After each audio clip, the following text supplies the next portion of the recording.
എൻ്റെ പപ്പയുടെ ജീവിതം നശിപ്പിച്ച നിങ്ങളെ ഞാൻ വെറുതെ വിടില്ല. അങ്ങനെ റീത്തയെ പൊളിച്ചടുക്കി അലീന മുൻപോട്ട്. അങ്ങനെ സ്റ്റാലിൻ്റെ വാക്ക് കേട്ട് നമ്മുടെ അലീന മനസ്സിലാക്കുന്നുണ്ട് പ്രധാന വില്ലത്തി റീത്ത തന്നെയാണെന്ന്. തൻ്റെ പപ്പയെ ജീവിതം നശിപ്പിച്ച, തൻ്റെ പപ്പയെ എല്ലാത്തിൽ നിന്നും ഓടിച്ചു വിട്ട ആ പ്രധാന കള്ളി റീത്തയാണെന്ന് തിരിച്ചറിയുന്ന അലീന റീത്തയ്ക്കായിട്ടുള്ള പണി കൊടുക്കാനായിട്ട് തീരുമാനിക്കുന്നു.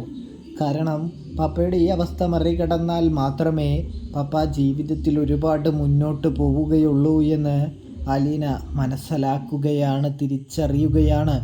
അതുകൊണ്ട് തന്നെയാണ് അലീന റീത്തയ്ക്ക് നേരെ വിരൽ ചൂണ്ടുന്നത് എന്ന് കാണാൻ കഴിയും.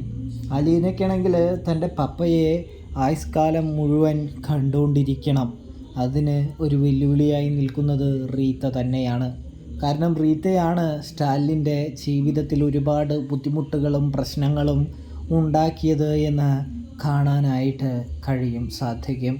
ആ പ്രശ്നങ്ങളെല്ലാം തീർത്ത്, ആ പ്രശ്നങ്ങൾക്കെല്ലാം പരിഹാരം കണ്ട് തൻ്റെ പപ്പയുടെ ജീവനും ജീവിതവും തിരികെ പിടിക്കാനായിട്ട് അലീന ശ്രമങ്ങൾ തുടരുകയാണ് എന്ന് കാണാനായിട്ട് സാധിക്കും പ്രേക്ഷകരെ.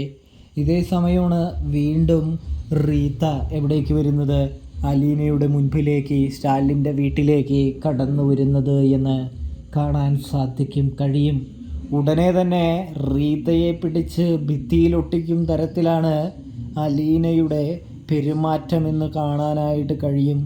റീത്ത ആരുടെ മുൻപിലും ഇങ്ങനെ നിന്നിട്ടില്ല കേട്ടോ. എല്ലാവരും അലീന ദേഷ്യപ്പെടുന്നത് കണ്ട് ഞെട്ടിപ്പോകുന്നു.